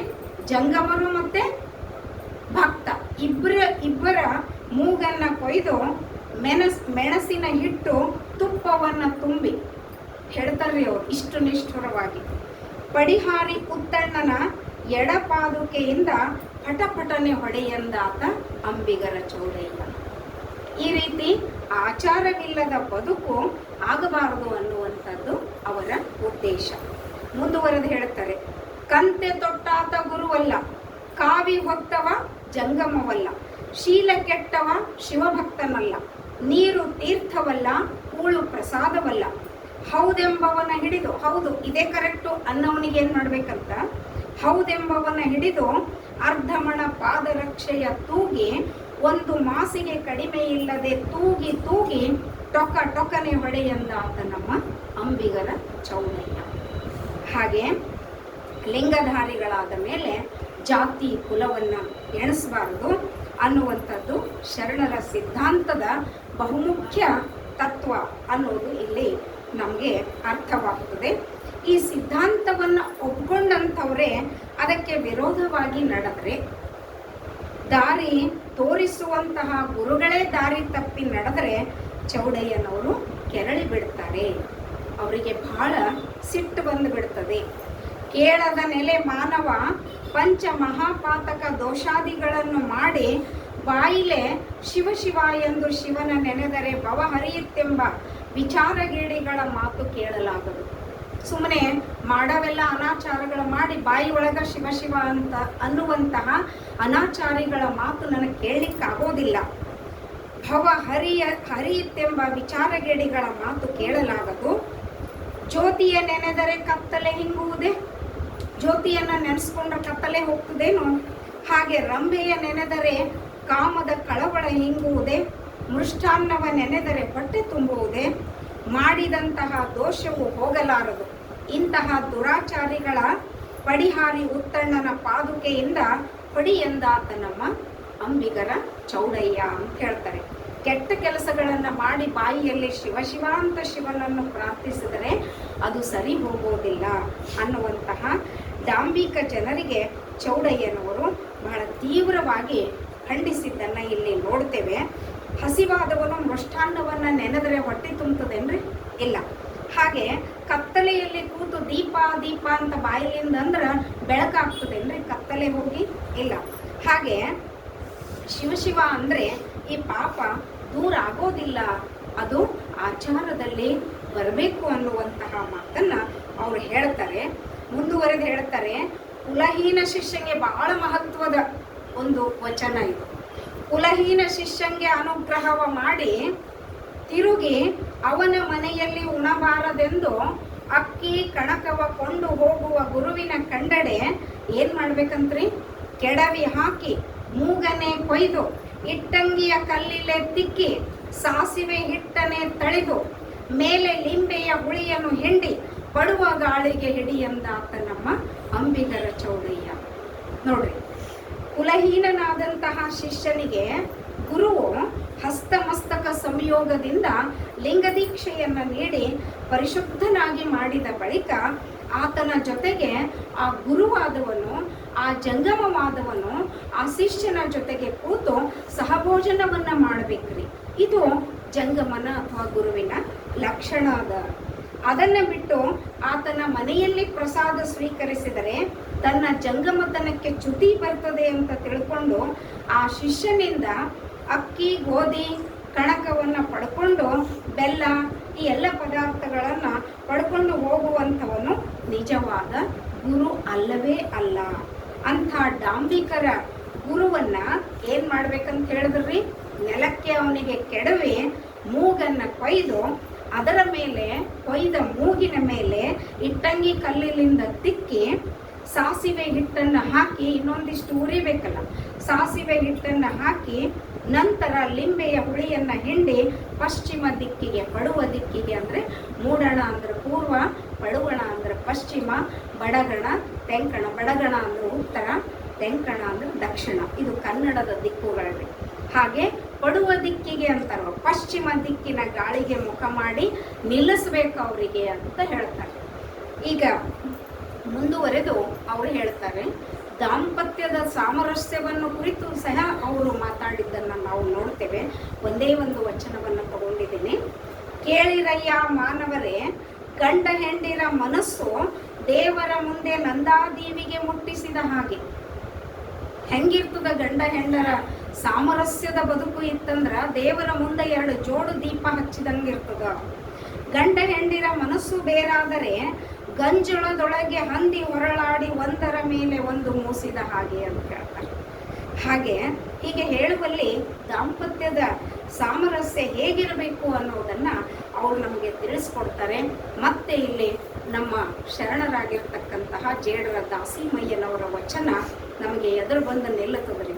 ಸತಿಪತಿಗಳೊಂದಾದ ಭಕ್ತಿ ಹಿತವಾಗಿಪ್ಪುದು ಶಿವಂಗೆ, ಸತಿಪತಿಗಳೊಂದಾಗದವನ ಭಕ್ತಿ ಅಮೃತದೊಳು ವಿಷವ ಬೆರೆಸಿದಂತೆ ಕಾಣ ರಾಮನಾಥ.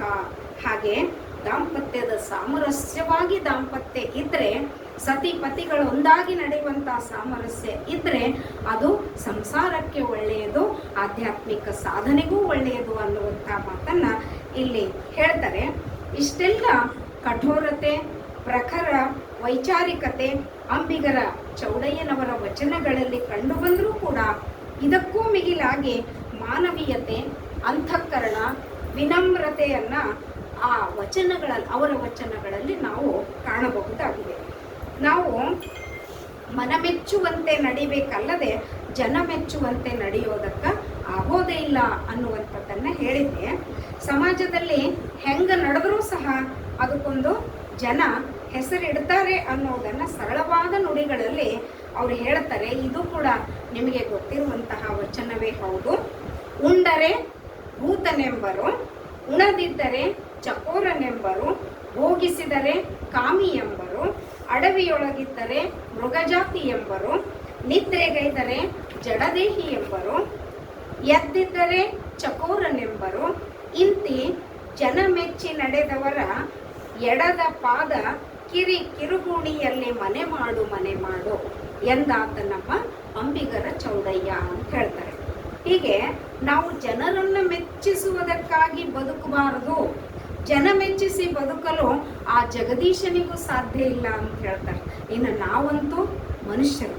ಅದಕ್ಕಾಗಿ ನಮ್ಮ ಸಾಕ್ಷಿ ಪ್ರಜ್ಞೆ ಏನು ಹೇಳುತ್ತದೋ, ನಮ್ಮ ಆತ್ಮಸಾಕ್ಷಿ ಏನು ಹೇಳುತ್ತದೋ, ನಮ್ಮ ಮನಸ್ಸಾಕ್ಷಿ ಏನು ಹೇಳುತ್ತದೋ ಅದರ ಪ್ರಕಾರ ನಡೆಯುವಂಥದ್ದು ಬಹಳ ಒಳ್ಳೆಯದು. ಹಾಗಾಗಿ ನಮ್ಮ ಮನಸ್ಸು ನಮಗೆ ದಾರಿದೀಪ ಆಗಬೇಕು, ನಮ್ಮ ಬುದ್ಧಿಶಕ್ತಿ ನಮಗೆ ತೋರು ಬೆರಳಾಗಬೇಕು ಅಂತ ಹೇಳ್ತಾರೆ. ಮನಮೆಚ್ಚುವಂತೆ ನಡೆದು ಇಷ್ಟಲಿಂಗ ಪೂಜಕರಾಗಿ ಈ ಜನ್ಮದಲ್ಲಿಯೇ ಆ ದೈವ ಸಾಕ್ಷಾತ್ಕಾರವನ್ನು, ಆತ್ಮ ಸಾಕ್ಷಾತ್ಕಾರವನ್ನು ಪಡೆಯುವಂತಹ ಪ್ರಯತ್ನವನ್ನು ನಾವು ಮಾಡಬೇಕು. ಚೌಡಯ್ಯನವರ ಪರಿಪೂರ್ಣವಾದಂತಹ ವ್ಯಕ್ತಿತ್ವಕ್ಕೆ ಮತ್ತು ಜ್ಞಾನವಂತಿಕೆಗೆ ಈ ವಚನ ಸಾಕ್ಷಿಯಾಗಿದೆ ಅಂತ ಹೇಳಬೇಕಾಗ್ತದೆ. ಇನ್ನು ಕೊನೆಯ ಒಂದು ವಚನ, ನಮ್ಮ ನಡೆಯಲ್ಲಿ ಇರ್ತಕ್ಕಂತಹ ಸೂಜಿಗದ ಬಗ್ಗೆ ಬಹಳ ಚಂದ ಒಂದು ಸರಳ ಒಂದು ವಚನದಲ್ಲಿ ಅವರು ಹೇಳ್ತಾರೆ. ಈ ಬದುಕು ಅನ್ನುವಂಥದ್ದು ಸಿದ್ದೇಶ್ವರ ಅಪ್ಪಾಜಿ ಅವರು ಹೇಳಿದರು, ಇದು ಒಂದು ದೀಪ ಅದ ರೀ. ದೀಪ ಹೊತ್ತಿ ಪ್ರಜ್ವಲಿಸಿ ಉರಿಲಿಗತ್ತದ, ಆದ್ರೆ ನಮಗೆ ಗೊತ್ತಿರಬೇಕು ಇದು ಒಂದು ದಿವಸ ಆರ್ತದ ಅಂತ. ಅದೇ ಒಂದು ನಿಟ್ಟಿನಲ್ಲಿ ಬರೆದಂತಹದ್ದು ಈ ಬದುಕು ನಶ್ವರ, ಇಲ್ಲಿ ಯಾರೂ ಶಾಶ್ವತರಲ್ಲ. ಹಣ, ಆಸ್ತಿ, ಅಂತಸ್ತು ಇವ್ಯಾವೂ ಇಲ್ಲಿ ಶಾಶ್ವತವಾಗಿ ಉಳಿಯೋದಿಲ್ಲ. ಅಂದರೂ ಕೂಡ ನಾವು ಅವುಗಳಿಗೆ ಬೆನ್ನು ಹತ್ತಿ ಬಿಟ್ಟಿವಲ್ಲ. ಆ ಪರಿಯನ್ನ ಕುರಿತು ಅವರು ಹೇಳ್ತಾರೆ, ಬಡತನಕ್ಕೆ ಉಂಬುವ ಚಿಂತೆ, ಉಣಲಾದರೆ ಉಡುವ ಚಿಂತೆ, ಉಡಲಾದರೆ ಇಡುವ ಚಿಂತೆ, ಇಡಲಾದರೆ ಹೆಂಡಿರ ಚಿಂತೆ, ಹೆಂಡಿರಾದರೆ ಮಕ್ಕಳ ಚಿಂತೆ, ಮಕ್ಕಳಾದರೆ ಬದುಕಿನ ಚಿಂತೆ, ಬದುಕಾದರೆ ಕೇಡಿನ ಚಿಂತೆ, ಕೇಡಾದರೆ ಮರಣದ ಚಿಂತೆ. ಇಂತಿ ಹಲವು ಚಿಂತೆಯಲ್ಲಿ ಇಪ್ಪವರ ಕಂಡೆನು, ಶಿವನ ಚಿಂತೆಯಲ್ಲಿದ್ದವರೊಬ್ಬರನ್ನು ಕಾಣೆನೆಂದಾತ ನಮ್ಮ ಅಂಬಿಗರ ಚೌಡಯ್ಯ ನಿಜ ಶರಣನು ಅಂತ ಹೇಳ್ತಾರೆ. ಬಡತನವಿದ್ದವನಿಗೆ ಮೊದಲು ಏನು ಅನಿಸ್ತದ್ರಿ, ಹೊಟ್ಟೆ ತುಂಬ್ಕೋಬೇಕು ಅನ್ನುವಂತಹ ಊಟದ ಚಿಂತೆಯೇ ಪ್ರಬಲ ಆಗಿರ್ತದೆ. ದಿನಾಲು ಸರಿಯಾಗಿ ಊಟ ಸಿಗ್ತಾ ಇತ್ತು ಅಂತಂದ್ರೆ ತೊಡೋದಕ್ಕೆ ಚಂದನ ಬಟ್ಟೆಗಳು ಬೇಕಂತೀವಿ. ಹಾಗೆ ಊಟ ಬಟ್ಟೆಯ ಚಿಂತೆ ಪರಿಹಾರ ಆಯಿತು ಅಂತಂದ್ರೆ ಒಂದಿಷ್ಟು ಜೀವನಕ್ಕಾಗಿ ಹಣ ಸಂಪಾದನೆ ಮಾಡಬೇಕು, ಸಂಗ್ರಹಿಸಿಡಬೇಕು ಅನ್ನುವಂತಹ ಚಿಂತೆ ಹತ್ತುತ್ತದೆ. ಅದಾದ್ಮೇಲೆ ಹಣದ ಸಂಗ್ರಹ ಯಾವ ರೀತಿ ಹೆಚ್ಚು ಆಗ್ತಾ ಇದ್ದಂಗ ಮದುವೆ ಆಗಬೇಕಲ್ಲ ಅನ್ನುವಂತಹ ಬಯಕೆ ಬರ್ತದ. ಮದುವೆ ಆಯಿತು ಅಂತಂದ್ರೆ ಹೆಂಡತಿ ಬಂದಳು ಅಂತಂದ್ರೆ ಮತ್ತೆ ಮುಂದೆ ನಮ್ಗೆ ಏನಾಗ್ತದ, 4 ದಿವಸ ಹೆಚ್ಚಿಗೆ ಹೋಯ್ತು ಅಂತಂದ್ರೆ ಮಕ್ಕಳು ಆಗಲಿಲ್ಲಲ್ಲ ಅನ್ನುವಂತಹ ಚಿಂತೆ ಆಗ್ತದ. ಮಕ್ಕಳಾದ ಮೇಲೆ ಚಿಂತೆಯ ಕಾಟ ತಪ್ಪುತ್ತದೇನ್ರಿ? ಇಲ್ಲ. ಮಕ್ಕಳ ಬದುಕು ಬಾಳುವೆಯ ಚಿಂತೆ ನಮಗೆ ಕಾಡುತ್ತದೆ. ಅದಾದ ಮೇಲೆ ಕೇಡಿನ ಚಿಂತೆ ಅಂದ್ರೆ ನಮ್ಮ ಈ ಶರೀರ ಮುಪ್ಪಾಗಿರ್ತದ, ಅಷ್ಟೊತ್ತಿಗೆ ಈ ಶರೀರಕ್ಕೆ ಬರುವಂತಹ ರೋಗ ರುಜಿನಗಳ ಚಿಂತೆ ಕಾಡುತ್ತದೆ. ರೋಗ ರುಜಿನಗಳ ಚಿಂತೆ ಕಾಡಿದ ಮೇಲೆ ಕೇಡಿನ ಚಿಂತೆ ಆಗ್ತದ. ಆ ಕೇಡಾದ ಮೇಲೆ ಮರಣದ ಚಿಂತೆ ನಮಗೆ ಕಾಡುತ್ತದ. ಅದಕ್ಕಾಗಿ ಲೋಕದಲ್ಲಿಯ ಮನುಷ್ಯ ತನಗೆ ಯಾವ ಕೊರತೆ ಇರ್ತದೋ ಅದಕ್ಕಾಗಿಯೇ ಆತ ಸದಾ ಚಿಂತಿಸ್ತಾ ಇರ್ತಾನೆ. ಆದರೆ ಶಿವಚಿಂತೆಯಲ್ಲಿ, ಆ ಪರಮಾತ್ಮನ ಚಿಂತನೆಯಲ್ಲಿ ಇರುವವರನ್ನ ಒಬ್ಬರೂ ನನಗೆ ದೊರೆಯೋದಿಲ್ಲ, ಅಂಥವರು ದೊರೆಯೋದು ಕೂಡ ದುರ್ಲಭ ಅನ್ನುವಂಥ ಮಾತನ್ನ ಇಲ್ಲಿ ಅಂಬಿಗರ ಚೌಡಯ್ಯನವರು ಹೇಳ್ತಾರೆ. ಹೀಗೆ ಅಂಬಿಗರ ಚೌಡಯ್ಯನವರು ಕಲ್ಯಾಣ ಕ್ರಾಂತಿಯ ನಂತರ ವಚನ ಸಾಹಿತ್ಯದ ಸಂರಕ್ಷಣೆಗಾಗಿ ಅವರು ಶರಣರ ಸೈನ್ಯದೊಡನೆ ಚೆನ್ನಬಸವಣ್ಣನವರು, ಅಕ್ಕನಾಗಮ್ಮನವರು, ಆಮೇಲೆ ಗಂಗಾಂಬಿಕೆ ತಾಯಿಯವರು, ಹಾಗೆ ಇನ್ನುಳಿದ ಶರಣರ ಸೇನೆಯೊಡನೆ ಅವರು ಉಳುವಿಯ ಕಡೆ ಹೊರಟು ಬಿಡುತ್ತಾರೆ. ಅವರು ಎಲ್ಲಿ ಲಿಂಗೈಕ್ಯರಾದರು ಅನ್ನೋದು ಇಲ್ಲಿಯವರೆಗೆ ತಿಳಿದು ಬಂದಿಲ್ಲ ಅಂತ ಹೇಳ್ತಾರೆ. ಇನ್ನು ಹೀಗೆ ಒಟ್ಟಾರೆಯಾಗಿ 12ನೇ ಶತಮಾನದೊಳಗ ಬಾಳಿ ಬದುಕಿದಂತಹ ಅಂಬಿಗರ ಚೌಡಯ್ಯನವರು ತಮ್ಮ ವಿಚಾರಗಳಿಂದಾಗಿ ಇಂದಿಗೂ ಅವರು ಪ್ರಸ್ತುತ ಇದ್ದಾರೆ. ಇವತ್ತು ನಾನು ಹೇಳಿರುವಂತಹ ವಚನಗಳು ನಮಗೆ ಅನ್ವಯ ಆಗೋದಿಲ್ಲೇನ್ರಿ? ಯಾವ ನಮಗೆ ಹೊರತಾಗಿ ಅವ? ಅದಕ್ಕಾಗಿ ಶರಣರೆಲ್ಲರೂ ಹಾಗೇನೆ ಎಲ್ಲ ವಚನಗಳು ನಮಗೆ ಅನ್ವಯ ಆಗ್ತವೆ ಅನ್ನುವಂಥದ್ದು, ಹಾಗೆ ಇಂದಿಗೂ ಅವು ಪ್ರಸ್ತುತ ಇವೆ ಅನ್ನುವಂಥದ್ದು.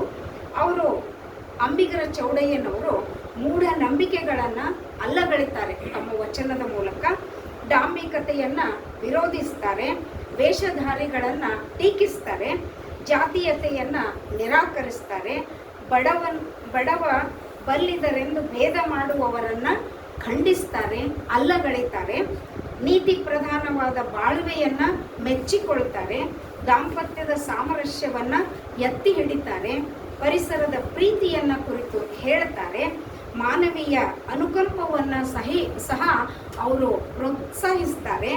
ಇಂದಿಗೂ ಈ ಎಲ್ಲ ಅಂಶಗಳು ನಮಗೆಲ್ಲ ಅಗತ್ಯ ಆಗಿರೋದ್ರಿಂದ ಅಂಬಿಗರ ಚೌಡಯ್ಯನವರು ನಮ್ಮನ್ನು ಉದ್ದೇಶಿಸಿಯೇ ಈ ವಚನಗಳನ್ನು ಹೇಳಿದ್ದಾರೇನೋ ಅಂತ ಅನಿಸ್ತದೆ. ಈ ಎಲ್ಲ ವಚನಗಳು ನಮ್ಮ ಎದುರಿಗೆ ಇವೆ.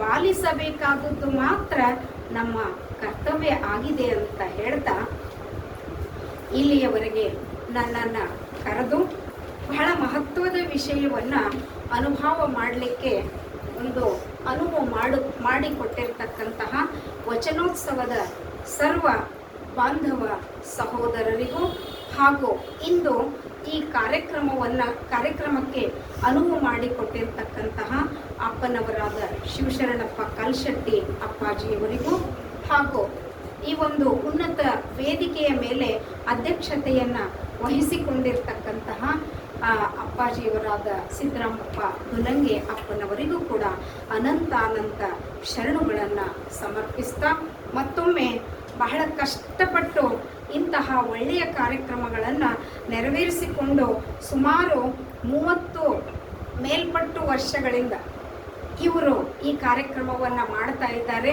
ಅವ್ರು ಹೇಳ್ತಾರೆ ನಕ್ಕೋತ್ ನಮಗೆ ಬಸವೇಶ್ವರ ಕಾಲನಿ ಒಳಗೆ ನಾವಿಬ್ಬರು ಹೊಂಟೇವಂದ್ರೆ ನಡೆದ್ರೆ ನೋಡು ಹುಚ್ಚರು ಅಂತಾರಂತ್ರಿ. ಮತ್ತು ನಮಗೆಲ್ಲ ಹುಚ್ಚರೇ ಅಂತಾರ್ರಿ ಈ ಹಾದಿ ಒಳಗೆ. ಅವ್ರು ಶಾಣೆರು ನಮಗೆ ಹುಚ್ಚರು ಅನ್ನೋರೇ ರೀ. ಅನ್ಲಿ ಬಿಡು, ಹೀಗೆ ಓದ್ತೇವಲ್ಲ ವಚನಗಳು, ಆ ರೀತಿ ನಾವು ನಡ್ಕೋತ ಹೋಗ್ಬೇಕ್ರಿ ಅಷ್ಟೇ. ಅವ್ರು ಹುಚ್ಚರಂದ್ರೆ ನಾವು ಹೌದು ಅನ್ಕೋತ ತಲೆಬಾಗಿಸಿ ನಮ್ಮ ಕಾರ್ಯವನ್ನು ಮಾಡ್ಕೋತ ಕಾಯಕವನ್ನು ಮಾಡ್ಕೋತ ಈ ಇಬ್ಬರು ಅಣ್ಣಂದರು ಮಾಡ್ತಾ ಇದ್ದಾರಲ್ಲ, ಇವರಿಗೆ ಒಂದು ದೊಡ್ಡ ಶರಣಾರ್ಥಿಗಳನ್ನು ನಾವೆಲ್ಲ ಅರ್ಪಿಸೋಣ. ಈ ಒಂದು ಕಾರ್ಯಕ್ರಮದಲ್ಲಿ ಬಹಳ ನಿಷ್ಠೆಯಿಂದ ಭಕ್ತಿಯಿಂದ ಒಂದಿಷ್ಟು ಅಲಗಾಡದೆ, ಎಲ್ಲರೂ ನನಗಿಂತ ಹಿರಿಯರೇ, ಹಾಗಾಗಿ ನೀವು ಯಾರೂ ಒಂದಿಷ್ಟು ಅಲಗಾಡದೆ ಈ ಒಂದು ಅನುಭವವನ್ನು ಆಲಿಸಿದ್ದಕ್ಕಾಗಿ ಹಿರಿಯರಾದ ತಮ್ಮೆಲ್ಲರಿಗೂ ಕೂಡ ಅನಂತ ಕೃತಜ್ಞತೆಗಳನ್ನು ಅನಂತ ಶರಣುಗಳನ್ನು ಸಮರ್ಪಿಸ್ತಾ ನನ್ನ ಮಾತಿಗೆ ಮಂಗಲವನ್ನು ಮಾಡ್ತೇನೆ. ಮತ್ತೊಮ್ಮೆ ಸರ್ವರಿಗೂ ಶರಣು ಶರಣಾರ್ಥಿ.